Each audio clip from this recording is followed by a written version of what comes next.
if nothing else, I can tell you that if I get prepaid, it's hard, I lose my focus on your job.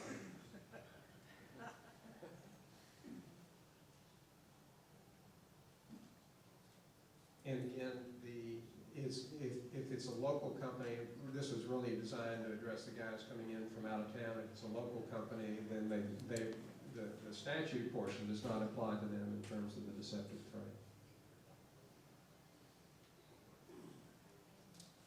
I'm not sure, I'm sorry I didn't sit on the previous panel, but there are also tax benefits if you're in a disaster area. So that, again, I believe on remodeling, even labor is subject to sales tax. You're exempt under if you're in a disaster area. And that can, if you think about it, half the construction cost of a house is in the labor.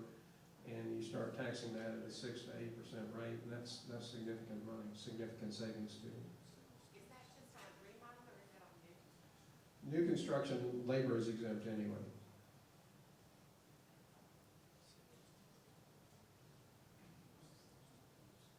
And of course, the state has a website. Everybody's got websites. The state has one too that you can go to check out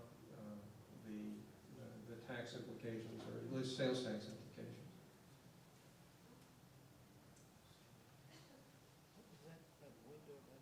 Could you go back? Sure.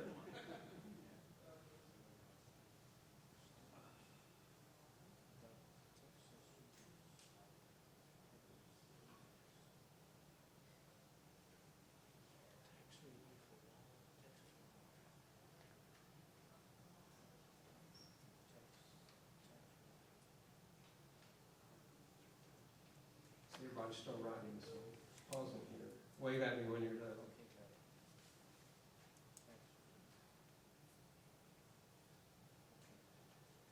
Done? Again, in Bastrop County, the city of Bastrop can a builder have, it's actually the builder's choice.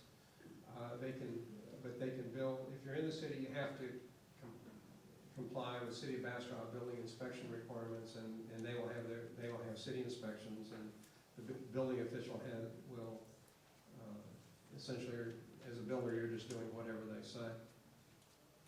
The county, again, it's important that it is now state law that, let me rephrase that, state law enabled counties to require that people building outside the incorporated areas obtain a permit and inspections. Now, the county does not inspect itself, but it does require, Bastrop County did adopt the requirement that if you're in the county, you are required to get a building permit and have the inspections done. Yes, sir? Does that mean a cover-up inspection and final occupancy, or inspections all the way through, or what are the... Let me get to a slide on that.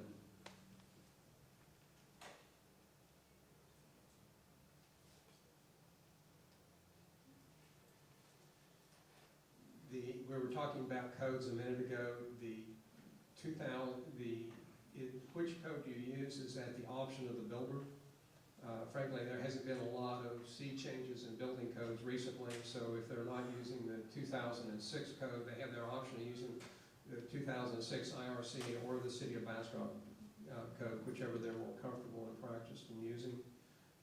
But the 2006 is a statewide standard. And then there are 3 inspections that are required. One is at the foundation stage, before the concrete is placed. And that's to allow inspection of the plumbing and the steel. Then there's what I call the top-out inspection, but it's the framing, mechanical, electrical systems, and all of that's done before any drywall or interior wall covering is done. And again, these are done by a third-party inspector, usually hired by your builder.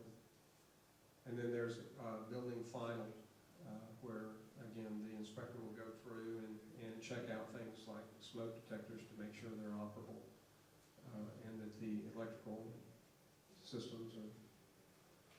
Not gonna shock you.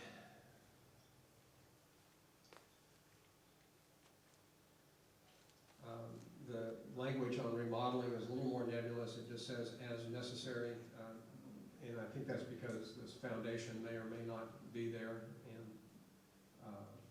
but it's the build, again, falls back on your builder, and you want a trusted builder that you know is going to comply with state law and local requirements. What about pier and beam? Does that need to be? Pier and beam, and actually I used to build pier and beam, so I'm a little more nervous about talking about that. But normally, I believe on pier and beams, well, I'm going to hold off. I'm assuming that the most critical part on a pier and beam construction you actually do when you would be doing your top out. If they're going to be doing foundation inspections at all, there's still a need to inspect the footings for the pier and beams. Yes, sir. I would just suggest make sure all the foundations are engineered foundations.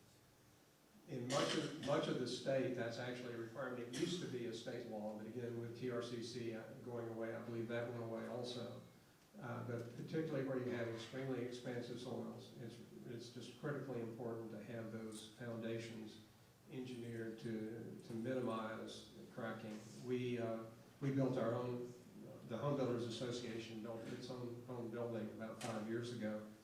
I was the contractor, but I can tell you that we spent a disproportionate amount of money just on the foundation. The foundation cost almost as much as the home building.